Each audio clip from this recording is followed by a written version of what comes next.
খুবই বীভৎস একটি নিউজ দিচ্ছি আপনাদেরকে। সেটা হচ্ছে এখান থেকে প্রচুর মৃত মানুষের গন্ধ পাওয়া যাচ্ছে, প্রচুর মৃত মানুষের গন্ধ পাওয়া যাচ্ছে। এখানে ধারণা করা হচ্ছে যে অনেক অনেক মৃত লাশকে এখানে কবর দেওয়া হয়েছে, পুঁতে রাখা হয়েছে মাটির মধ্যে। এখন প্রচুর গন্ধ আসছে এখান থেকে, মানুষ ঘুরে ঘুরে দেখছে কোথায় কি আছে। প্রচুর এখানে গণকবর দেওয়ার শঙ্কা করা হচ্ছে। প্রচুর প্রচুর অনেক গন্ধ বেরোচ্ছে এখান থেকে। এই জায়গাটি হচ্ছে গণভবনের ভেতরের সামনের সাইড। অনেক মানুষকে এখানে পুঁতে রাখার আলামত পাওয়া যাচ্ছে। আমি আপনাদেরকে একটু দেখাচ্ছি। এখানে এই যে নতুন চিহ্ন দেখা যাচ্ছে, চিহ্ন দেখা যাচ্ছে যে এখানে গণকবরের চিহ্ন পাওয়া যাচ্ছে গণভবনের ভেতরে। প্রচুর মরা লাশের গন্ধ বেরোচ্ছে এখান থেকে। এখানে উৎসুক মানুষ দেখতে পাচ্ছে।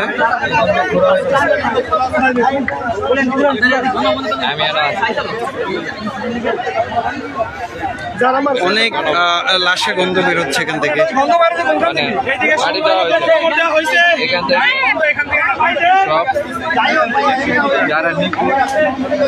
এখানে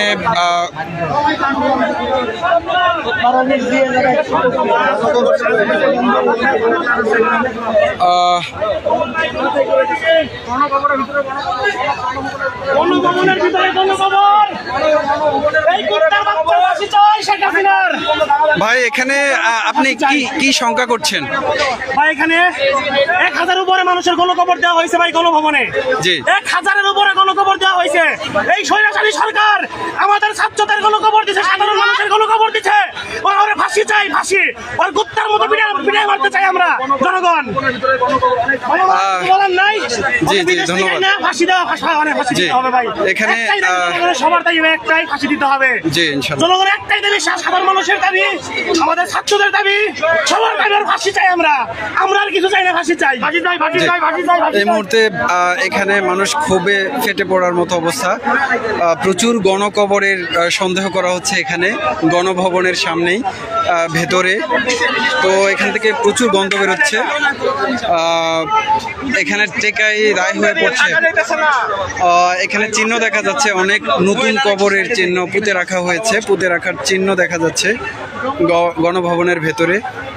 আল্লাহ ভালো জানেন যে এখানে কি হয়েছে, কি পরিমাণ লাশ এখানে পুঁতে রাখা হয়েছে। আশাবাদী সরকার আমাদের ছাত্র